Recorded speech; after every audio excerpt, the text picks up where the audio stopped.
Hey guys, how's it going? It's been a while, but I have a few of these devotions I've planned out. One I got recorded, and so I figured might as well release one today since we're not haven't been meeting in a while.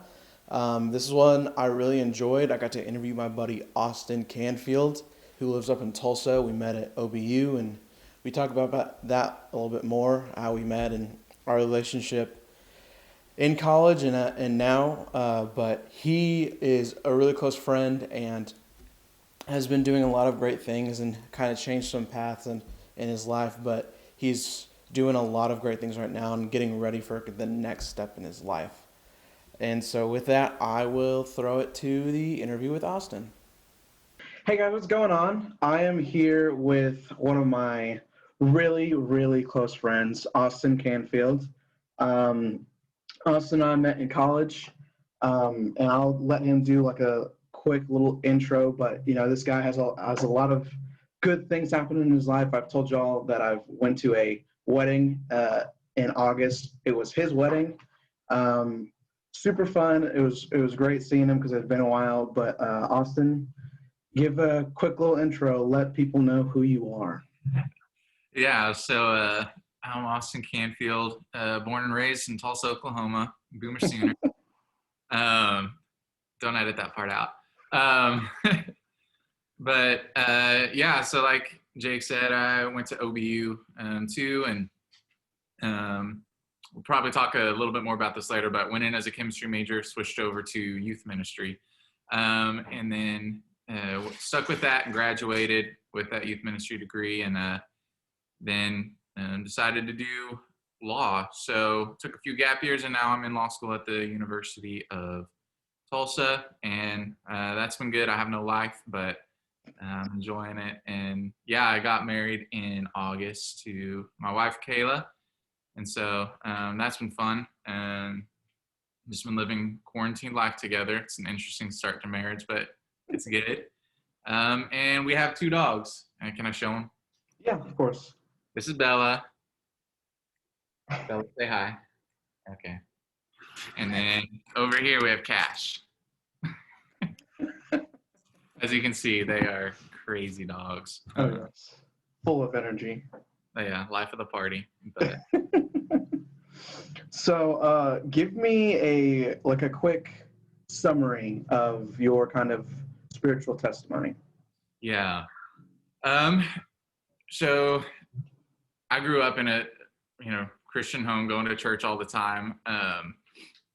And so I'd heard of the gospel, knew all the things about Jesus growing up, but a lot of it wasn't, I guess, really my own choice. Didn't really, or like I hear a lot of people describe it, it's more just like head knowledge, not knowing it in the heart. And so I, on a 9/11, actually, that event really scared me. And I thought, if something crazy like that happened to me, like, where would I go? I don't want to go to hell, so I'm going to say this prayer.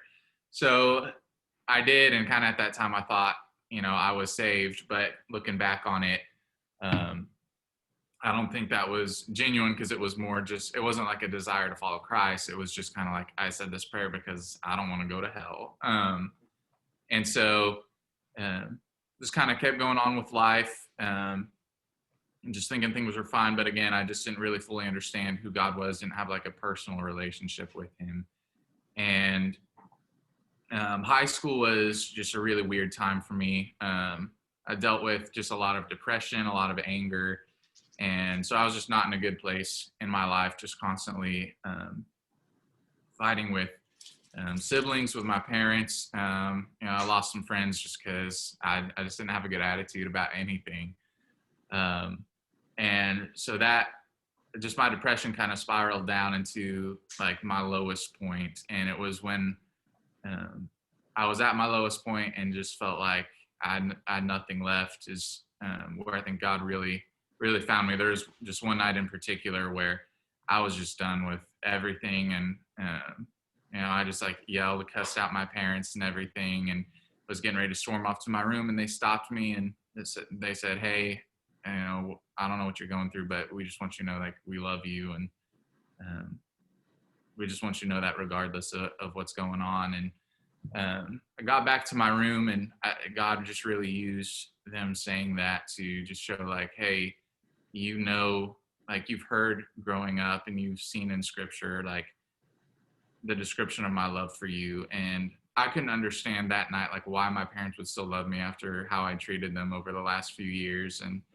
Um, and then just God really spoke to me and said, you can't understand that love. Like, just imagine how much more my love is for you.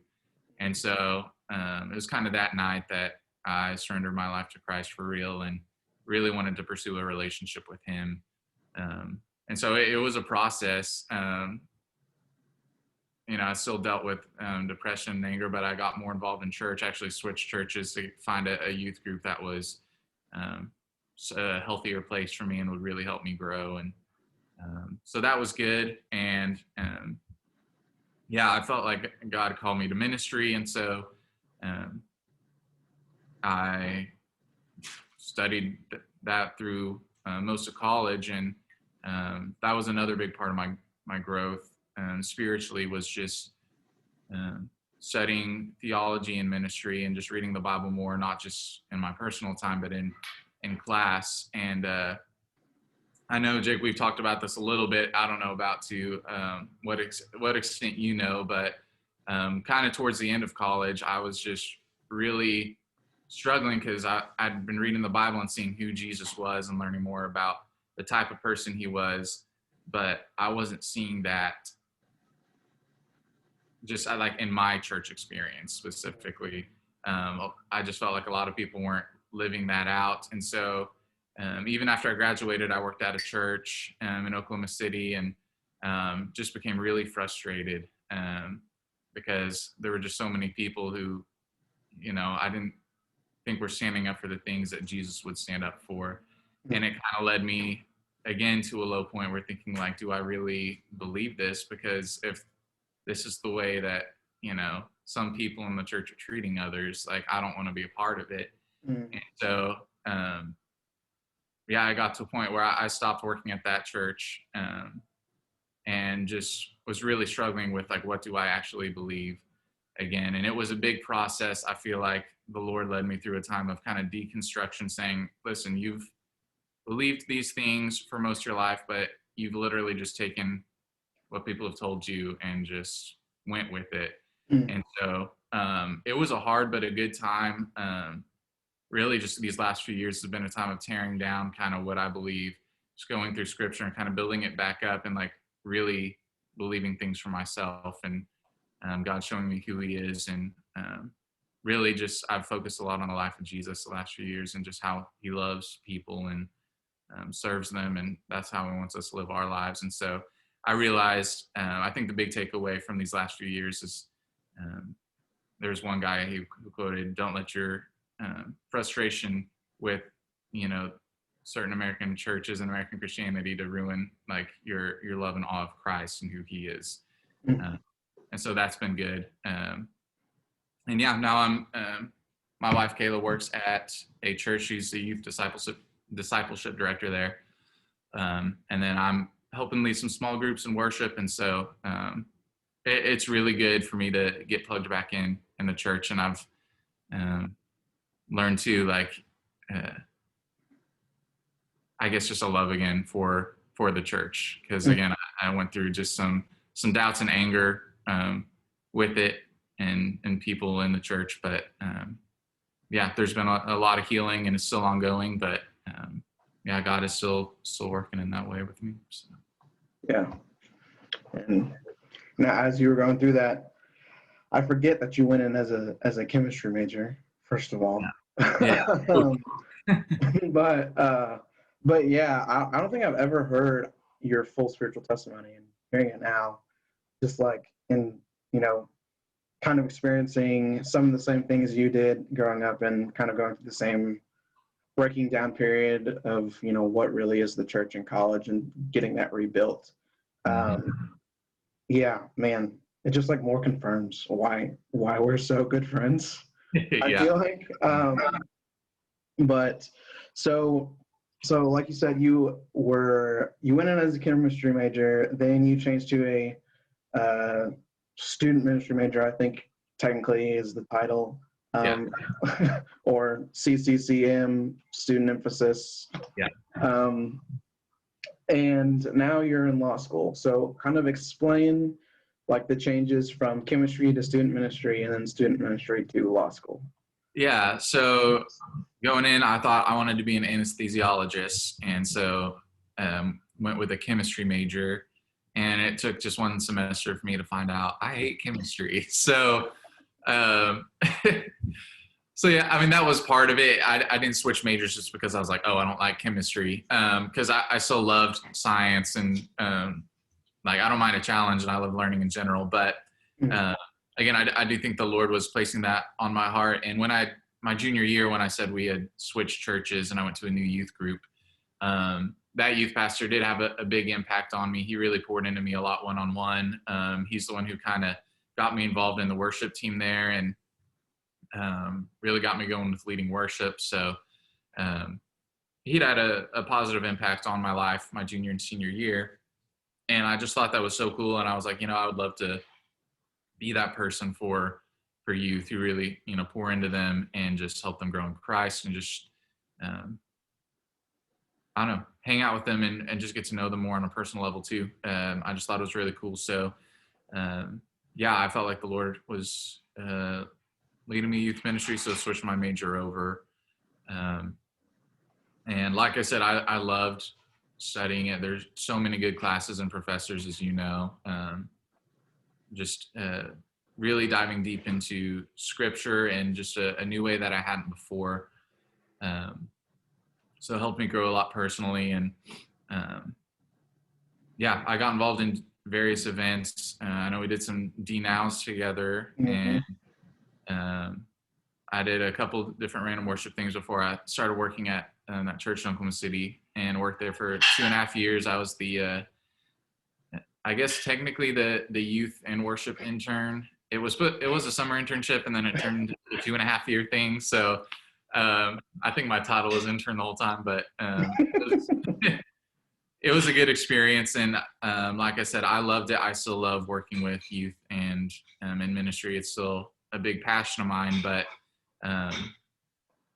my kind of late junior year into my senior year of college, like I said, just through reading scripture, it just really stuck out to me. Jesus' care for others and how he fought for justice. And I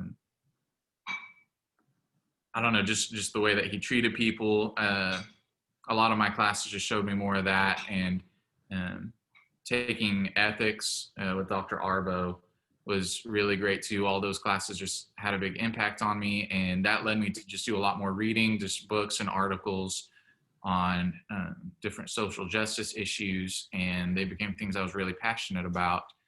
And so by the time I got into my senior year, I was pretty conflicted, just like, well, I love youth ministry, but I also like have this passion for social justice and things like that. Like, how can I reconcile the two? And so I met with Dr. Arbo a couple times, my ethics professor, and we would just talk about what I was passionate about and kind of my career plans. And the more we talked and got to know each other, he eventually said, I really think you need to look into law school.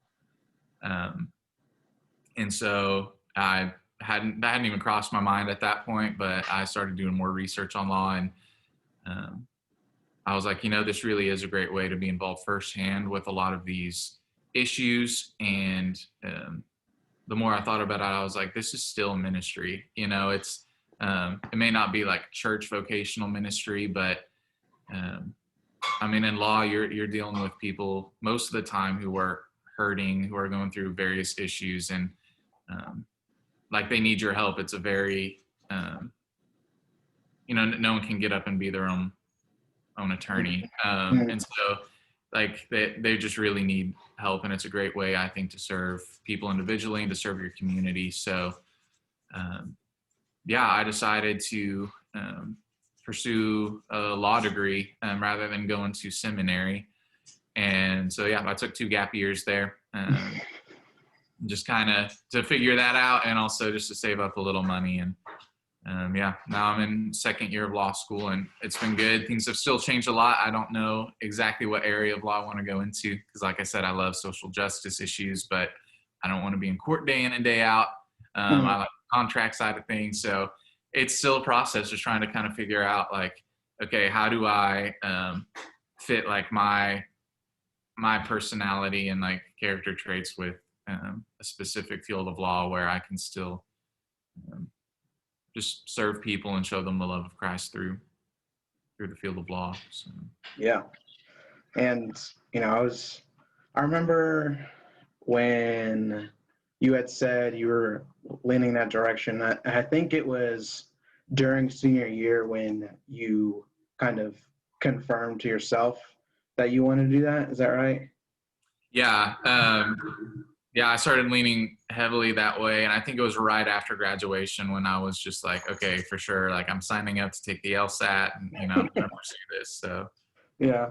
And then, being your roommate while you're studying for the LSAT and like making this entirely different shift in like the way you feel like you can, like you said, can still serve others in a different type of format. And I have so much respect for you because it takes a special person to realize that they still want to serve and help others, but they realize they don't have to do that in a church setting and can be like more not practical. Do that in a different setting, really. And I was there when you took the first and second round of LSATs, mhm. right? And guys, I can tell you, this dude, like, he cares a lot about people, and the fact that he took the LSATs, and it went pretty good, and he'll be super humble about it. But like, this is a really smart dude that like he would get like he would go take a Spanish test or whatever in college, and like, I don't know. I don't think I did well. I think I got a B. I'm like, dude, that's still a B. Like, what do you mean? You think you did bad? And then he was like, I got a 97. I was like, what do you mean you got? Like, stop being so. I would like get mad at him because he was being so humble. Not really mad, but like just like it's just funny. And I couldn't think of all my friends and anyone I know to really kind of step into a role that you are in. It's like for you that was a perfect fit, and I am so just happy for you that you are going through law school uh, and making these big changes in your life. And um, with that, what are kind of the next steps going forward? So like what kind of area maybe might you be leaning, and how do you think you could use that to show love and service to others? Yeah, that's a really good question. So I'm still trying to figure that out. I have a few different like areas of law that I think I'm interested in, but it's kind of hard to know for sure because this past summer, pretty much all the internships got canceled because of COVID. Right. And so I thought I had something lined up, and then that fell through. So all I've done so far are just classes, and so it's hard for me to know for sure without having firsthand experience in an internship or something like that. But like I said, I don't mind going to the court, but I don't want that to be like a day in, day out thing. That would just drain me, just knowing me and my personality. So I would rather be a little bit more on like the research and contract side of things. So I've looked into health law. I mean, healthcare is a huge thing that people need, and so that's something I would love to look into. Maybe work in house for a hospital and try to just work with different healthcare issues. And then another area I've thought about is like estates and trusts, and that's an interesting thing that's come up over the last few months that had never crossed my mind when I went into law school. But the thing I like about that is, like I said, people are dealing with issues, and with this, usually, someone in their family has passed away, or it's someone planning for when they do pass away. And so it's like it's can be a sensitive issue, but it's something that is very personal and very real to people.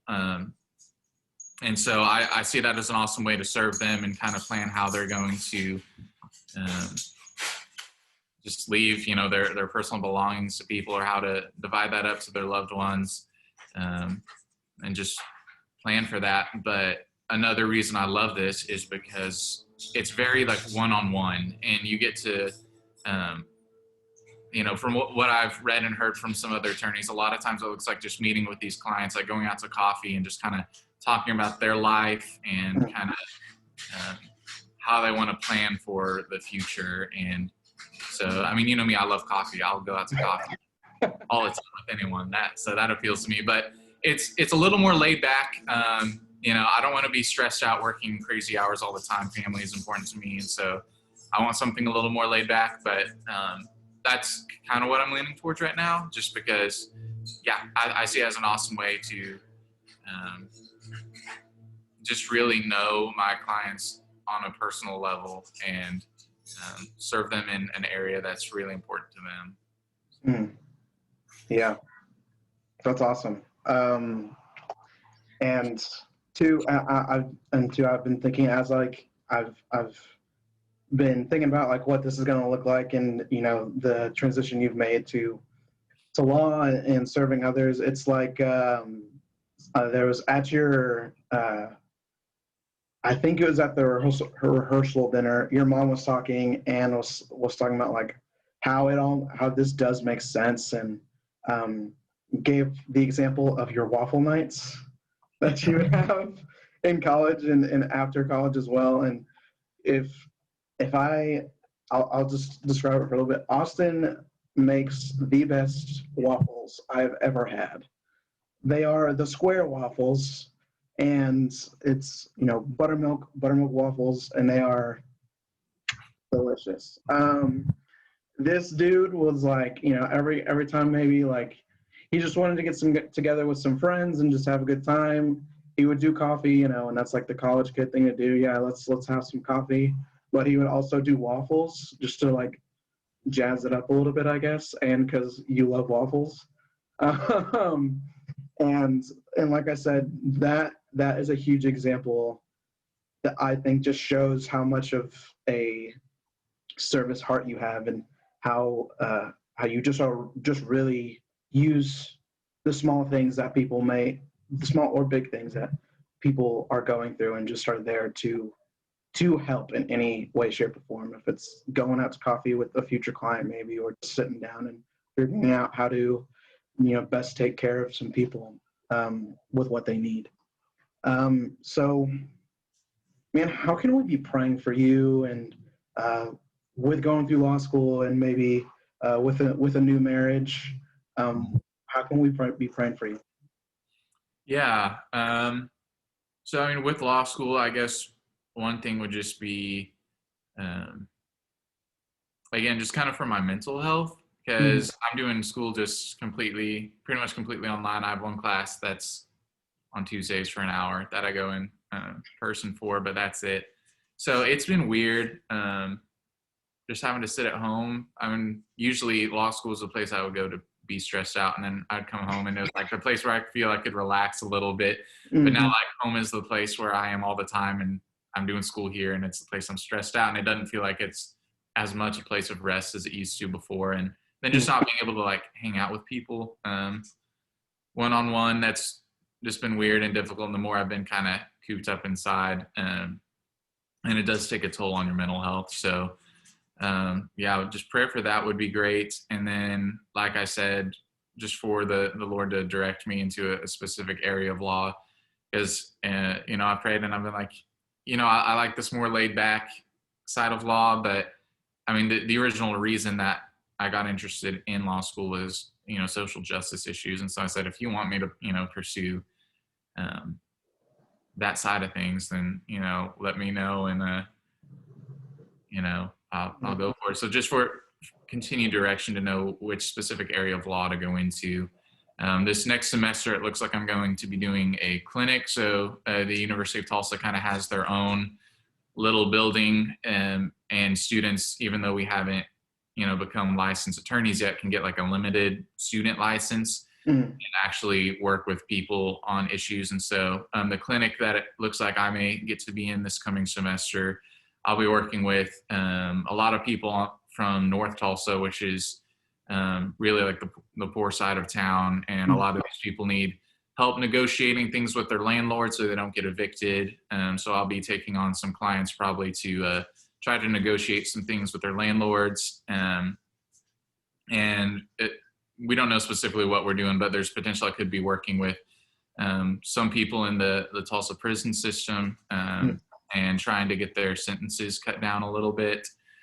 And yeah, so just different issues with people who just don't have the money to get an actual attorney and have kind of some smaller issues that need to be worked out. So I'm excited about that, but also a little nervous because, like I said, I haven't even had an internship. So it's a little intimidating, like getting an actual clients who are kind of depending on you for these things. But it'll be a great experience. But yeah, pray for that.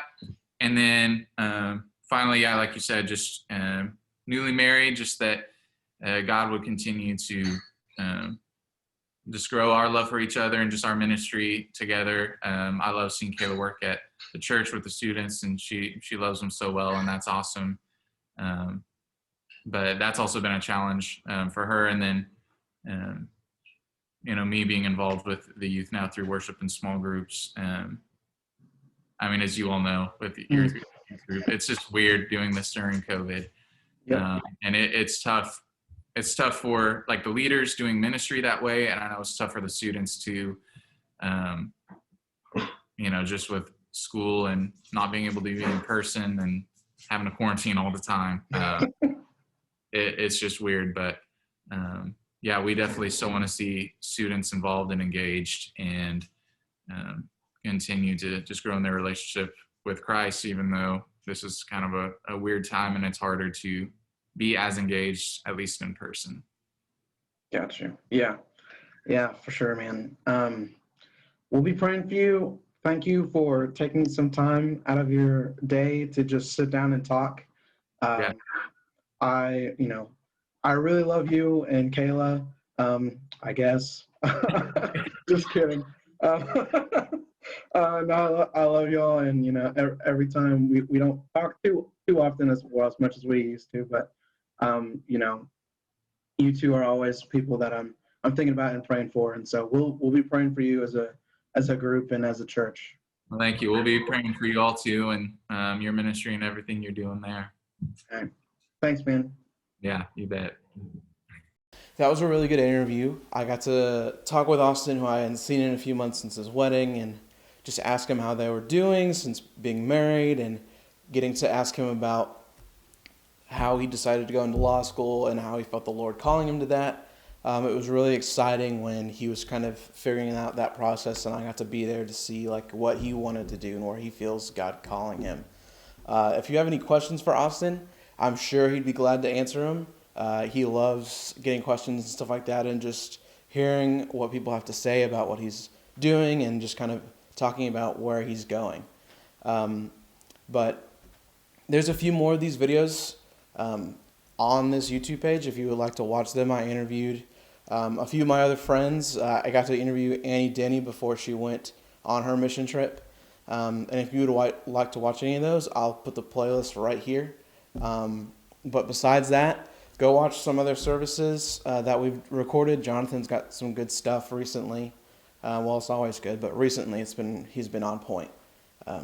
But with that, I am praying for y'all. I miss y'all. Hopefully we get to start being together again soon. I'll let you know when that happens. But for now, I'll see you later. Bye.